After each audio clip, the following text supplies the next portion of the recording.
Being nominated for the Hall of Fame was a huge surprise.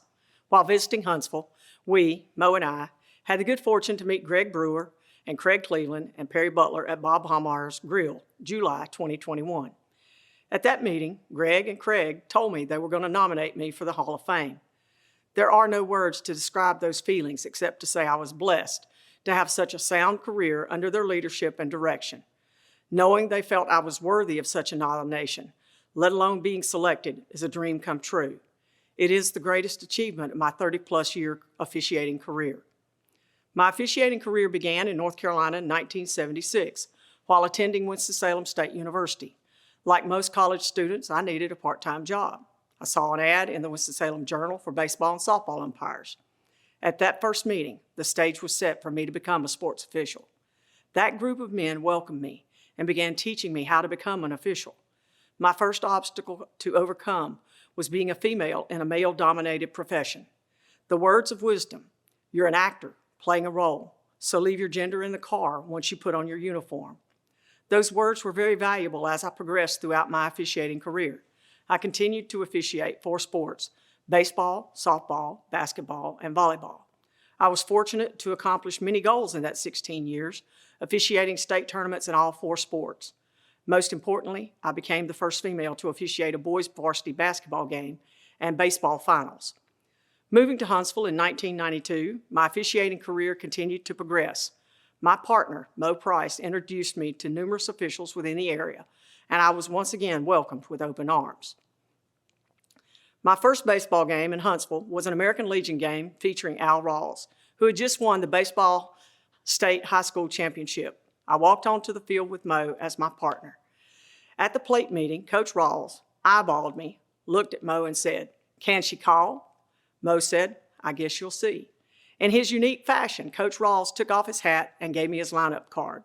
The game progressed without a hitch as I was in the rocking chair, both pitchers throwing strikes. Game ended and Coach Rawls' team won. Walking off the field, Coach Rawls approached me, shook my hand and said, "You can call my game anytime." At the time, I did not know who he really was or the respect he demanded, but throughout the years, he became a mentor of the game and I learned many lessons from him. One of my most special memories was at Hartsville High School versus Bibb County, my first state baseball championship. In between games, our crew was in a locker room with Craig Cleveland.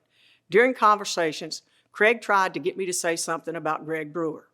For one of the few times in my life, I kept my mouth shut, only to see Greg come out from behind a door. One of the first aspects of officiating is that we are family, brothers and sisters on and off the field. For years, there were no other females, especially on the baseball field, but my brothers taught me well. As other female officials came along, it was my turn to teach them the intricacies of being a female in a male-dominated sport, as my brothers had taught me. From the first time I set foot on the ball field, I've enjoyed every opportunity to officiate, to share the playing field with young athletes, and to become a better role model for all. As an educator, I was constantly involved with young people, and officiating was just another way to continue to teach and grow. I see both as careers that taught me so many things: respect, dignity, pride, and to become a better person. From the classroom to the ball field or court, it was just another challenge to be the best that I could be. I wouldn't change one thing in either career except that they lasted longer, as I miss being on the field and in the classroom. Throughout my career, there have been several people who have helped me along the way.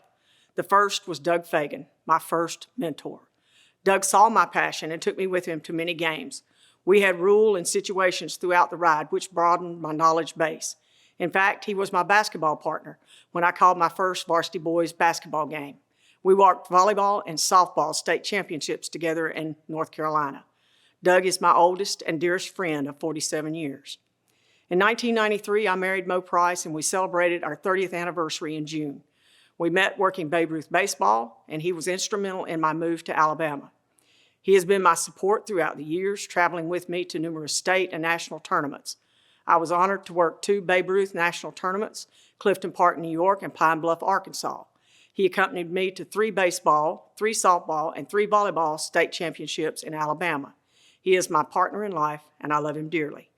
In summation, officiating sports was one of the best decisions in my life, It has given me so many opportunities, allowed me to meet so many wonderful people. My career included high school and college sports, both unique and challenging in their own ways. Would I go back and change anything? Never. Not one thing, good, bad, or ugly, as all were teachable moments and life-changing in many aspects.